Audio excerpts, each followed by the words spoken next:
merci de nous rester fidèles. Vous êtes bien sûr Sunu Kaddu TV. L'affaire Maïmouna Ndour Faye et la 7 TV est relatée par les quotidiens de ce vendredi 3 janvier 2025.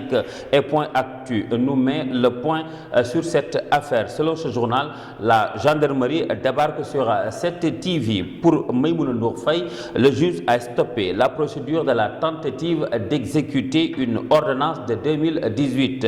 L'Héral Info est plus précis en nous donnant le nombre de gendarmes aux médias de Maïmouna Ndour Faye. Ils étaient au nombre de 75. La journaliste a dénoncé une machination, soulignant que certains pourraient préparer l'opinion à une éventuelle décision. Selon elle, même un stylo ne sera pas saisi. Révélation nous révèle que Maïmouna dénonce une cabale et dit-elle, quel que soit ce qui peut m'arriver, je reste avec beaucoup de sérénité et de foi. À lire dans Vox Populi, il n'y aura ni saisie ni vente aux enchères, déclare Maïmouna Ndour dans les colonnes de l'Observateur, même temps levé par Mansour Faye qui fait face aussi à la justice. Je n'ai peur de rien, dit-il. Ils peuvent fouiner, cela me laisse indifférent. Et l'ancien ministre Noussou Maki de continuer que le président et son premier ministre trompent le peuple et tôt ou tard ça va exploser.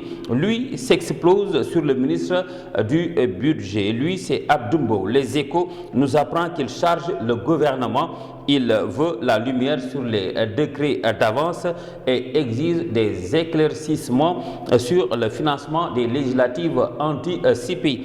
Direct News, lui, nous éclaircit sur Samuel Sarr, placé sous mandat de dépôt depuis novembre dernier suite à une plainte de Moustapha Ndiaye pour abus de biens sociaux. Samuel Sarr est toujours en prison. Mais qu'est-ce qui retient Samuel Sarr en prison, se pose ce journal. Le quotidien, lui, s'intéresse à ceux qui ne sont plus en prison. Ce sont les ex-détenus indemnisés par l'actuel régime. Le journal nous parle d'espèces sonnantes et trébuchantes du projet. Il s'appuie sur l'arrêté polémique du 30 juillet 2024 et la controverse qui gagne Pastef et la société civile et Abdoumbo qui adresse une question écrite au ministre des Finances et critique d'en ajouter qu'il prend le ministre Cheikh Diba au collet.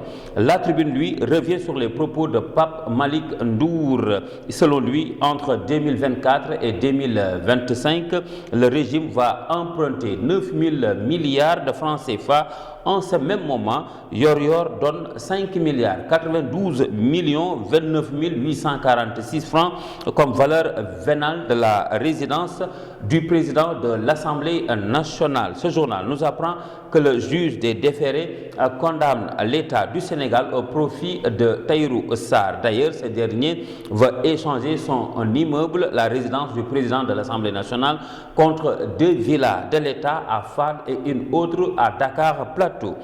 Nous terminons avec Libération qui nous libère. Le visage de El Hadj Modou Fall. El Hadj Modou Fall, c'est celui qui a tué Diary Sow, la fillette de 2 ans à Malika. Ce journal nous apprend qu'il a fait ses derniers aveux, des confessions du tueur présumé, à lire également dans Source A. El Hadj Modou Fall reconnaît avoir tué Diary Sow, mais confirme qu'il était sous l'emprise de la drogue au moment des faits. En tout cas, l'évidence nous apprend que le ministre de la Femme, Maïmouna Dièye, demande l'application stricte de la loi. Mesdames et messieurs, c'était tout pour aujourd'hui. Merci d'avoir suivi. Rendez-vous est pris demain. D'ici là, portez-vous bien en compagnie des programmes de Sunu Kaddu TV. Merci et au revoir.